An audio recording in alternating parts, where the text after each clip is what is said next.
Welcome, intrepid scholars, to our first video lecture. Today our theme is, what is civics?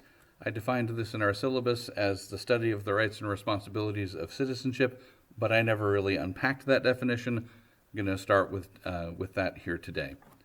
Now first, I would like you to get your notebook and practice taking lecture notes as we go today.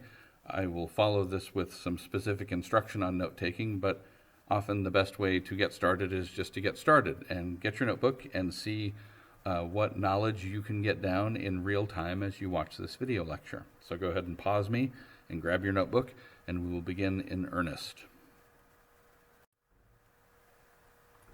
So let's look at rights first. Here, rights, very broadly defined, include freedoms, privileges, and benefits. Now, by freedoms, we mean constitutional and legal rights. That is, freedoms that everybody in the United States has because those rights are guaranteed by the U.S. Constitution or guaranteed by laws passed by Congress or passed by state legislatures. Examples include the big three: the rights to life, liberty, and property. These are enshrined in the 5th and 14th Amendments to the U.S. Constitution. Right to life, can't be killed. Right to liberty, you can't be imprisoned. Right to property, nobody can take your stuff under normal conditions. Although, as you know, sometimes as a consequence of crime, people do have to pay fines or do get locked up or do sometimes get executed. Famously, the First Amendment guarantees freedom of religion and freedom of the press, freedom of speech, which broadly construed are a right to free expression, the right to articulate opinions. The painting on the right is famous artist Norman Rockwell's painting of freedom of worship, a form of freedom of religion. Here's another Rockwell painting. This is freedom of speech, showing a man standing up at a New England town council to say his piece. Our constitutional rights include freedom from discrimination based on race. This is guaranteed in the 14th Amendment to the U.S. Constitution. Freedom from discrimination based on sex is not in the Constitution. It is, however, in federal law. A law called the Civil Rights Act of 1964 guarantees equal rights based on sex. There was an effort to put the Equal Rights Amendment for women in the U.S. Constitution in the 1970s, but it did not succeed. Education is not mentioned in the U.S. Constitution, but many state constitutions, including Washington state's, guarantee the right to a free public education for all children.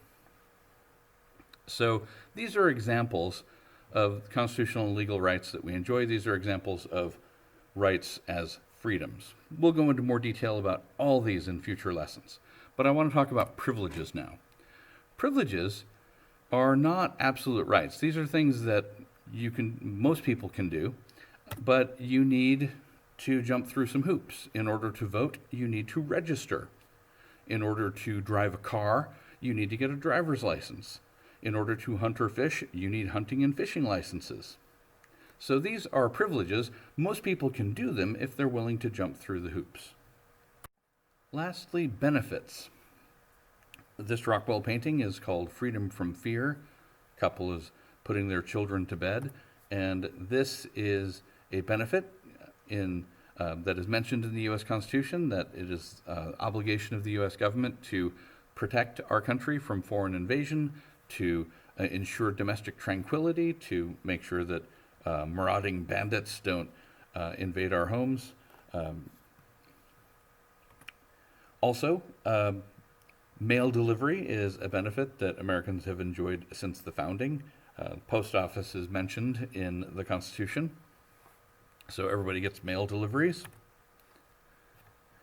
About 100 years ago, the U.S. government and some state governments started regulating food and beverages to make sure that we don't eat or drink poison, started regulating workplaces to make sure that our workplaces are not unduly hazardous to our health. So this is a benefit of being in the U.S. This Rockwell painting is called Freedom from Want. Here, want is poverty. This happy family is about to eat well. And one way that the U.S. government, since the New Deal of the 1930s, has helped ensure that the elderly can be free from want is Social Security retirement benefits for the elderly. In the 1960s, the U.S. government added Medicare, government health insurance for the elderly, to help them defray the costs of health care. Social Security and Medicare together are most of the federal budget. Another major expenditure in the federal budget is the mortgage tax deduction. U.S. government is interested in promoting home ownership, so people who are paying mortgages, a mortgage is a loan that you take out to buy a house, don't have to pay tax on the interest that they're paying for their mortgage. And so that's a nice benefit that primarily benefits middle-class Americans. Poor people, generally speaking, can't afford homes. And very salient during the pandemic, unemployment benefits are an important form of government assistance to people who are jobless. So those are examples of what we mean broadly by rights when we talk about the rights and responsibilities of citizenship. By the way, those 4 Rockwell paintings are, the series is called The Four Freedoms. They're based on a speech by Franklin Roosevelt, the president there. You don't need to take all these notes on Franklin Roosevelt. I'm just telling you where the painting came from. Franklin Roosevelt is the president who led the United States out of the Great Depression and to victory in World War II. And the Four Freedoms outlined what he thought the United States and our allies should be fighting for in World War II. Americans, for the most part, already enjoyed those rights. He wanted those rights to be extended to people worldwide. He saw Hitler and Nazi Germany and Imperial Japan and Fascist Italy as hostile to those freedoms. Anyway, more on that in U.S. history next year. These were the 4 freedoms in order, but again, this is gravy. Don't worry about this. Do worry about this. We understand now rights of citizenship. Let's look at responsibilities of citizenship. Responsibilities are the musts, right? The gotta-dos, the requirements, the obligations, and also the shoulds, the oughta-dos. Now, the must-do include paying taxes. Everyone has to pay taxes. We're all required to obey the law. In case of attack, we're all obligated to defend the country. This is most real for young men who are required to register for conscription, to register for the draft, and in case of war, they may be drafted and they would be obliged to serve in the armed forces. Women still free from that particular requirement, but often women are asked to support the war effort in other ways, and women have consistently stepped up in our history to do that. And obviously, women may volunteer for the armed forces just as men may, and many do, and have served with distinction. Another must, another have to do is if you are registered to vote, then you owe jury duty. You can be called on to serve in a criminal or civil trial as a juror to determine the guilt or innocence of the accused, or the civil responsibility of whoever's getting sued. Now, let's get to the shoulds, the things that people ought to do, but if they don't do it, they're not going to get thrown in prison. Like vote, for example. It is not required that people vote. People can register to vote if they want to. We think everybody should register to vote. We think everyone should vote, but there's no legal consequence right now if you don't. It's a general expectation that people pay attention to what's going on in their community, in their state, in their country, so they are informed citizens who can vote responsibly and intelligently. But again, nothing bad will happen to you if you don't, right? There's plenty of people who vote without having done their homework. And lastly, there's a general expectation that it's nice if Americans volunteer, right? There's, like school boards, for example. People run in elections to serve on the school board, and the pay is zero. They get paid nothing to serve on school boards. We're very grateful that there are concerned citizens who are willing to serve on school boards for free to make sure kids get a good education. Right? So these are the responsibilities of citizenship, the things you must do in the first 4 cases, and examples of things that you should do in the last 3 cases. Obviously, this civics course is geared toward encouraging you to vote, to be an informed voter, and to, the school with our community service graduation requirement is also encouraging a spirit of volunteerism. Though, of course, during the pandemic, we understand that it's hard to do community service. We waved some folks through last year and probably will again this year if life does not return to normal before graduation comes. So it's okay, seniors. So, citizenship. This is full membership in a community. In this case, in the United States, citizenship is at the national level, so U.S. citizenship is full membership in the United States, which gives you access to most or all of the rights and responsibilities. Let's break that down.